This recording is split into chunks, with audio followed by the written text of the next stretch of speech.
Okay, well, where do I start? Hi, I'm Courtney Kelly, and I love spray can art that much. It's a Krylon can, and it turns into a hypodermic needle, which means I'm addicted to art.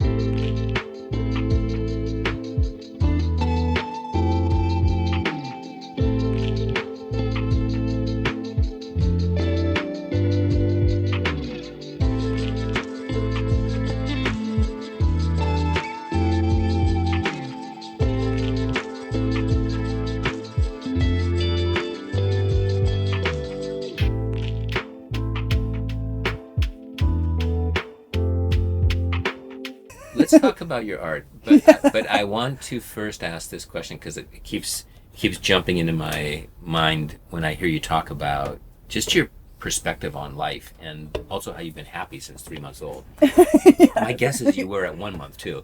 But, I think so. But so this is the question is, are you living the life you're supposed to? Do you think that this is who Courtney? In your happiness and in your journey, is this who Courtney's supposed to be living? Honestly, as I sit here and I do get to see that corner over there with the plants that I got at different times, and how that painting came together, and how all of these things are found, a lot of these things are found objects, right? But it all kind of goes together back there. Yeah. This is exactly how, yeah. And then, should I stay in this space? It's not a space I'm allowed to be in like this all the time. And so, I haven't paid rent for a minute. And the collective that I live in has some of the most amazing people I've ever met in my life. And they're artists, and I'm letting them down by not having that rent. So I'm desperately trying to have people see my art so that I can put it in my part to keep this collective going. I mean, I really do. These paints are expensive. They really are. And I'm not going to hold back when it comes to my work, because why bother doing it if you're not going to do it as close to the way, I mean, you have to just do it the way it's meant to be. So if I have to buy an RNF pigment stick and maybe use it and then say it was my favorite blush color, but it's just like, it's not going to work there, I am going to go over it. And I feel like, I don't feel like I'm wasting a whole $40 stick or whatever. It's all in there. And the paints will go over the paints, and you're just going to get pigment over pigment, different textures. It's going to move like they do. They move with different light. They change completely. You do fall into them. And it's been nice to be around these, because when I was on the street, I couldn't hold on to them. I mean, I would have to do very quick, very fast paintings. A lot of them have been left around, so that should be fun for people. I have friends that are like, "Hey, I have one of your paintings. That's so cool." But these have a lot more to them, because I have the ability to work in an environment where they're kept safe, and I can keep working on them. I was going to say you can come back to them. Yeah, and work on a larger scale, because packing around a 5-foot painting is not possible. I could not carry all these on my back. I mean, it wouldn't work like that. So.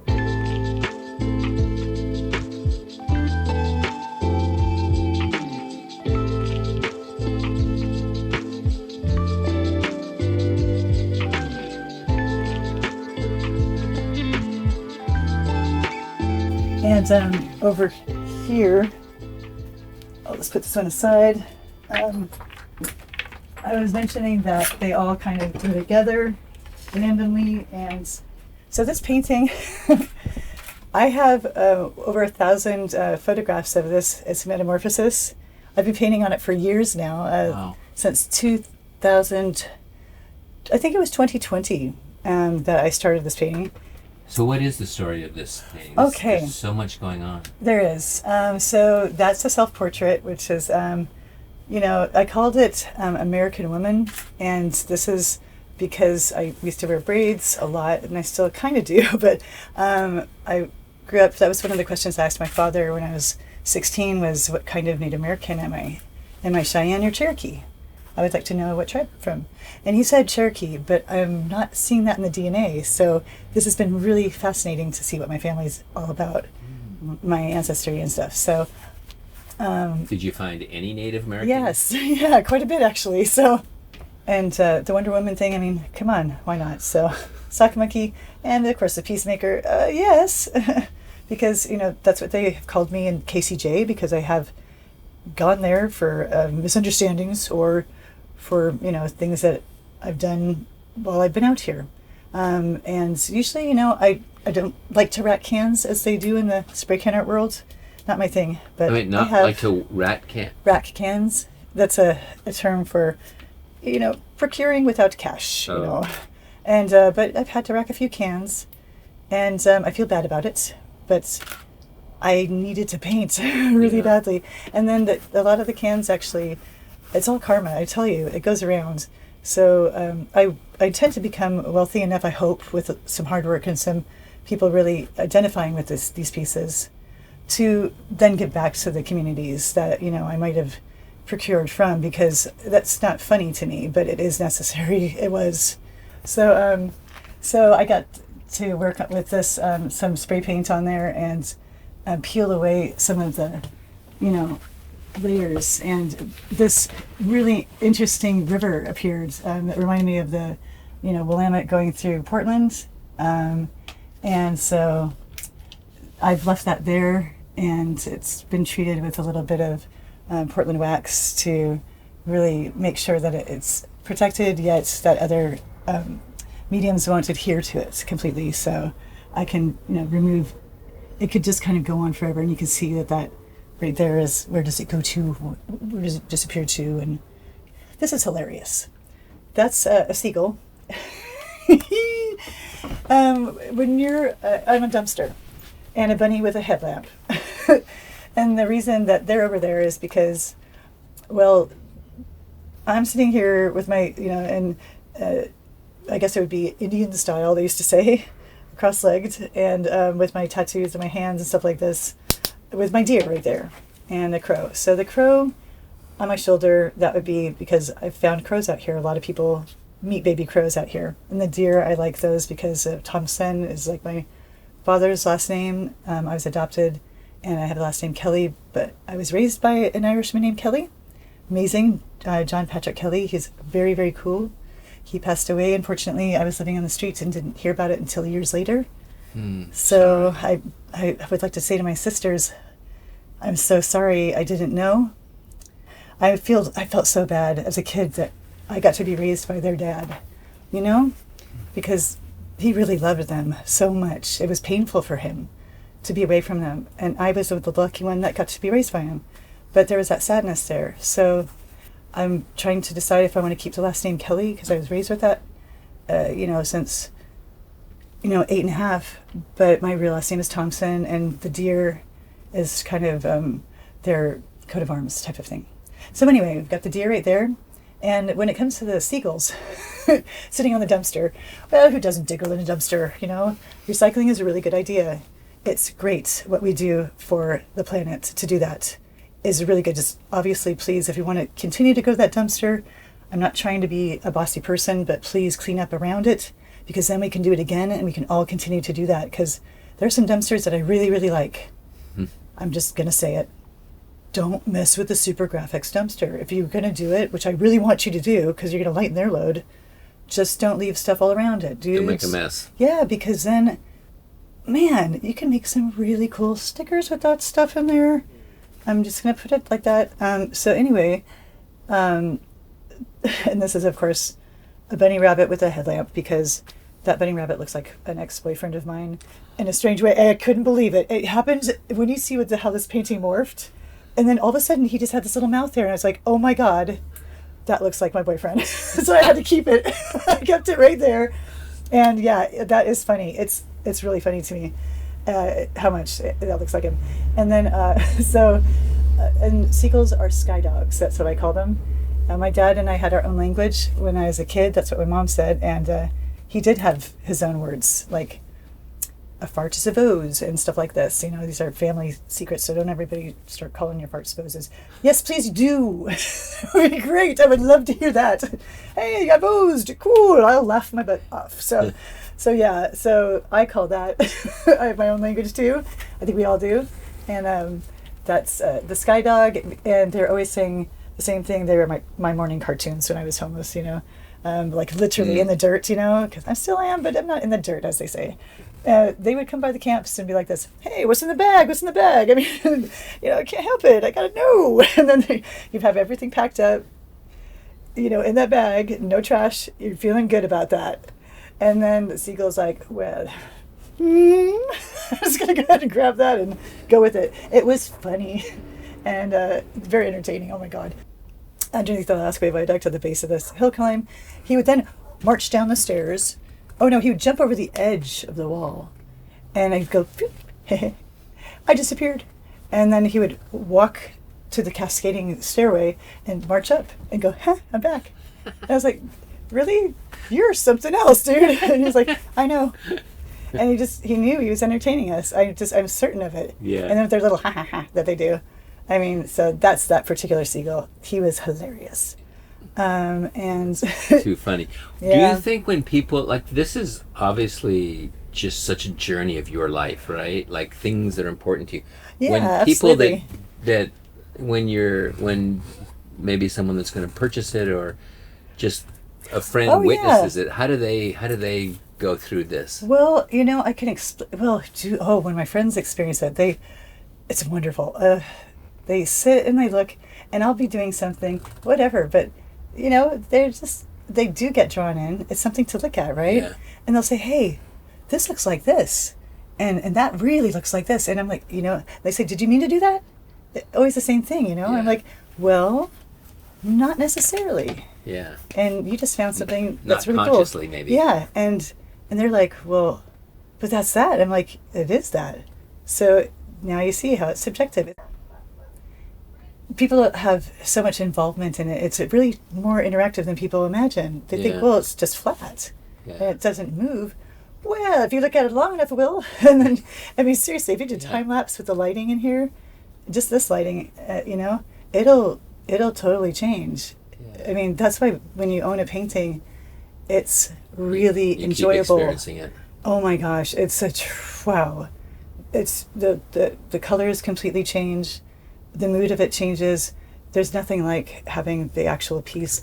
Prints are great, and their prints can make you really, really happy because you get to see the image. But there's something about, obviously, there's so much to it. I mean, there's so much to it.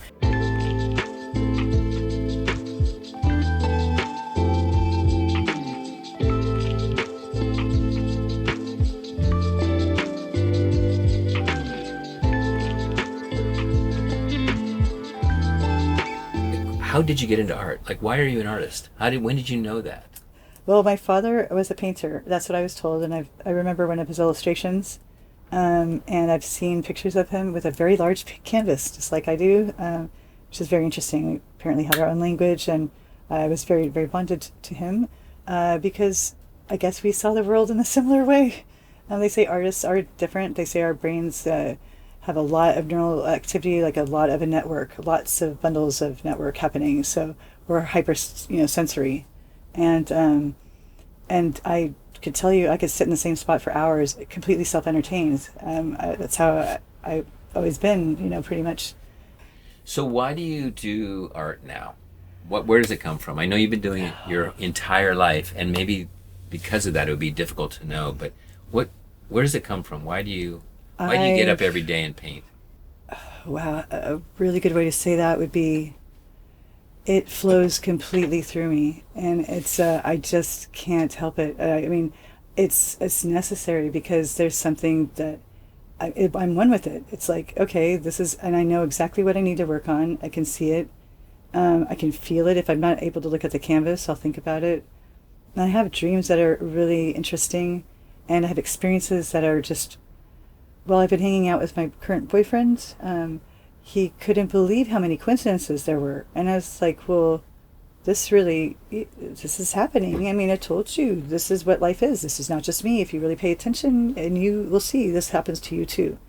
And so maybe that's where, a lot of people with the thinking that they're seeing the same person over and over again and all of this, and they are being gang stalked. And well, maybe that's the same person that is in the neighborhood and just happens to go the same path as you do. Because we do that as people. We have routines and stuff like this. Yeah. So yeah, and you could consider that, And so it flows out of you. It's like, oh, sorry, yeah. It feels like it's part of your essential needs, right?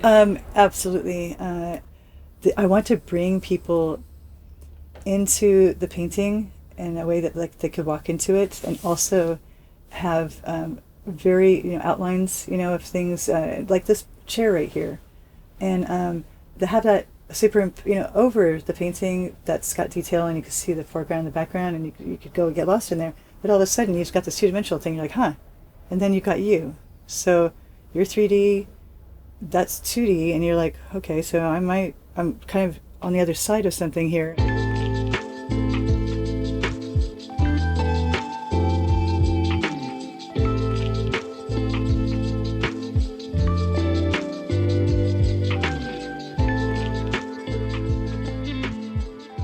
Okay, so this one is completely different.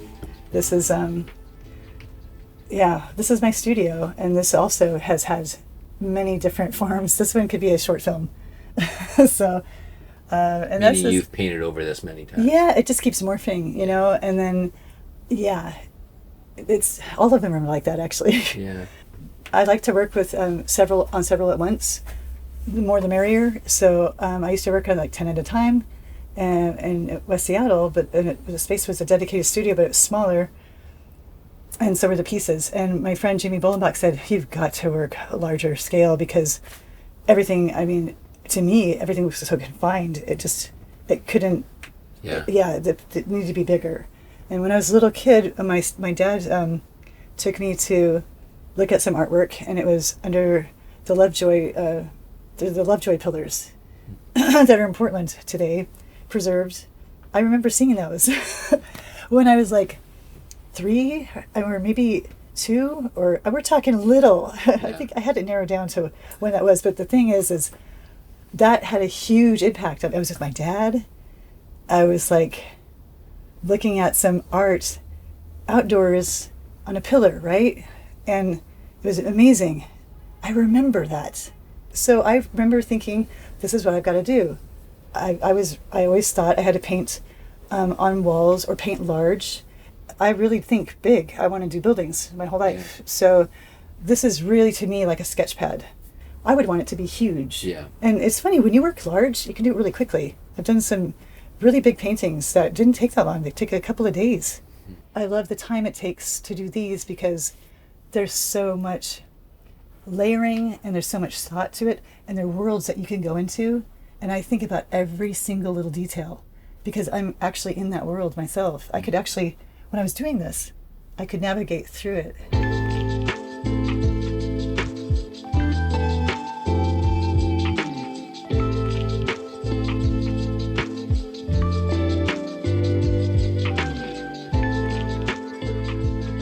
That was in that last, the one before that. Okay, so this, that one is obviously, I painted over that a bit. That's Portland growing up, and that would be me, and that's probably definitely my mom. I have another painting so similar to that I did years ago. I don't know why I keep doing this in the background, foreground thingy, but, well, I do actually. But now that I look at it, but that's obviously in the process of being finished.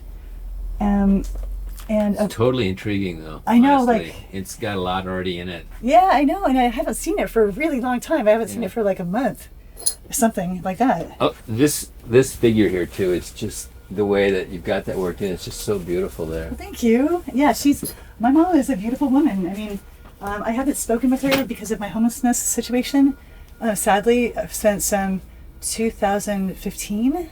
Wow. That's crazy. Would she want to talk to you? I hope so. She probably feels so neglected and unloved, but I think about her all the time. She's in my thoughts. It's just... What keeps you from calling her? I'm always doing something. When I think about her, really, like, you know, it's at the wrong time of the day. Yeah. And then I started to reach out to them, to Henry and Diane, and, well, I didn't hear back.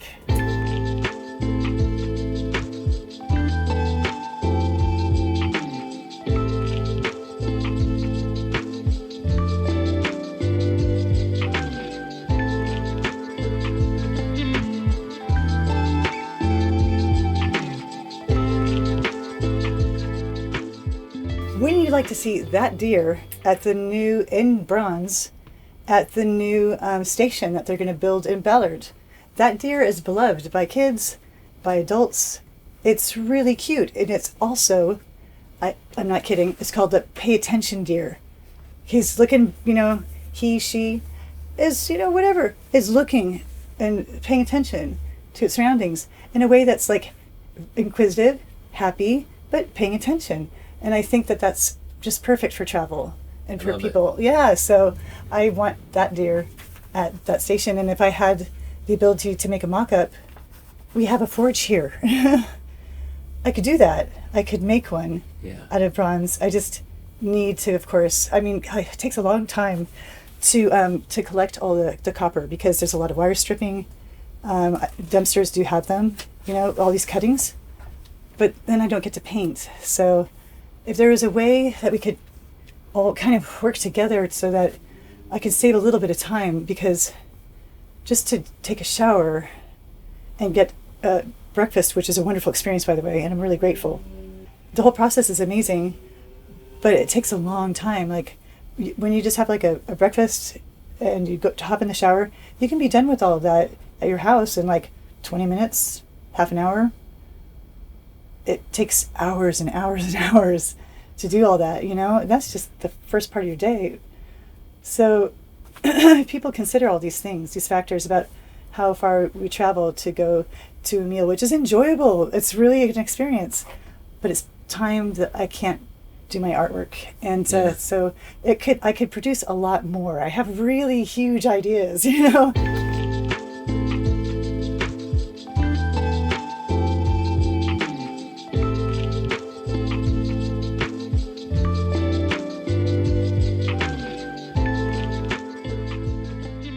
This is really beautiful to me. Yeah, that was one of the first paintings that I was like, okay, I really like it here. I like being in this unit so much. And back to my little crows. I've had a couple of pet crows. The thing is about pet crows is, no, don't do that to them. When they're little babies and they've got those blue eyes and they're hopping around, they're being taught by their parents in a different way than you might imagine, and they're being led by their voices all over the place and learning that way. So if you think you're saving them by making them your pets and taking them home, they're kind of a little bit like this. This isn't very stimulating. I'm not learning anything right now. The part of your brain that is very active when you're painting is the same part that's very active when you're dreaming. So I get that kind of REM sleep thing, and it helps me to work out all of the things that happened in the day or the week. So really kind of what you're looking at is a process of somebody whose brain is like, firing as fast as light, The musician, they're reacting to sound. They're going at the speed of sound. Their mind is going like really right there with that. And with me, it's light. I'm looking at the colors and where to put everything. It's vision. So it's speed of light art with dreaming kind of things, working everything out. And that's where the dimensional things are there. So this piece right here, if you really look at it, there are obviously different, that's indicated here that this is a different way to see this and a way to see that. Maybe different dimension type of thing happening, like, I could go around this a little bit. What's happening here, And yet this is a hillside. I could go through it and around and go over there, and hey, that's a whole nother valley over there. Now you're getting kind of into the painting, but there's this person kind of superimposed on it. So it's like memory and travel through and to a different area, and kind of how I think of honestly trying to explain how the mind works, how how memories are kind of not made, but accessed. Okay, so this would be kind of reflecting upon now that my past, I was born blonde, and my hair naturally went darker and then got lighter again. I'm kidding. I did this on purpose. But no, I did go darker. So that was me at this place. Those are my doors right there.